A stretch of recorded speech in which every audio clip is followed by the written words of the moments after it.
अस्सलामुअलैकुम वरहमतुल्लाहि वबरकातुहू।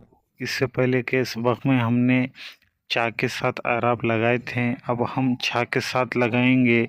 आप इस वीडियो को आखिर तक देखें। अगर आपको इस सबक से मुताल्लिक़ कुछ पूछना है तो आप ज़रूर पूछ सकते हैं। ठीक है, हमारा लेसन शुरू करते हैं। ये है चा, हम इसके साथ लगा रहे हैं जज़म यानी हालंटा।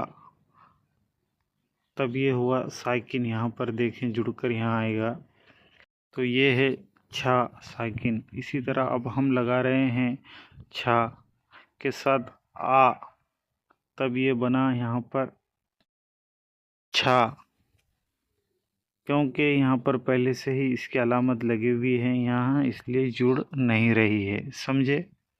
ठीक है, अब यहाँ है छा, अब इसके साथ हम जोड़ रहे हैं बड़ा आ, तब ये बना छा।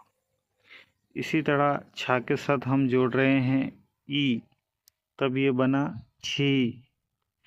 इसी तरह हम छा के साथ जोड़ रहे हैं बड़ा ई, तब ये बना छी। इसी तरह हम छा के साथ जोड़ेंगे छोटा ऊ, तब ये बना छू। इसी तरह हम छा के साथ जोड़ रहे हैं बड़ा ऊ, तब ये बना छू। इसी तरह छा के साथ हम जोड़ेंगे रू, तब ये बना छरू। इसी तरह अब हम छा के साथ जोड़ रहे हैं बड़ा रू, तब ये बना छरू। इसी तरह हम छा के साथ जोड़ रहे हैं ए, तब ये बना छे। इसी तरह हम छा के साथ जोड़ रहे हैं बड़ा ए, तब ये बना छे।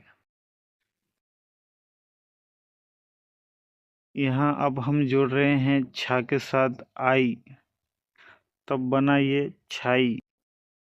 इसी तरह हम यहाँ जोड़ रहे हैं छा के साथ ओ, इसलिए ये बना छो। इसी तरह हम छा के साथ जोड़ रहे हैं बड़ा ओ, तब यहाँ बना छो। इसी तरह हम छा के साथ जोड़ रहे हैं आऊ, तब ये बना छाऊ। इसी तरह हम छा के साथ जोड़ रहे हैं आरा सुन्ना यानी आधा नून यानी नून गुन्ना, तब ये बना छा। इसी तरह अब हम जोड़ रहे हैं छा के साथ सुन्ना यानी मीम की तरह काम करता है कभी नून। जब ये दो हर्फ के बीच में आता है तो नून, और किसी भी अल्फाज के आखिर में आता है तो मीम। ठीक है, अब यहाँ आखिर में है इसलिए हम पढ़ेंगे छम। इसी तरह यहाँ पर नीचे है छा और उसके साथ हमारे पास है विसर्गा यानी ये हल्की हा की आवाज़ देता है, तब ये मिलकर बना छा। ठीक है, हमने यहाँ पर देख लिया है मुकम्मल। ये सबक हमारा ख़त्म होता है।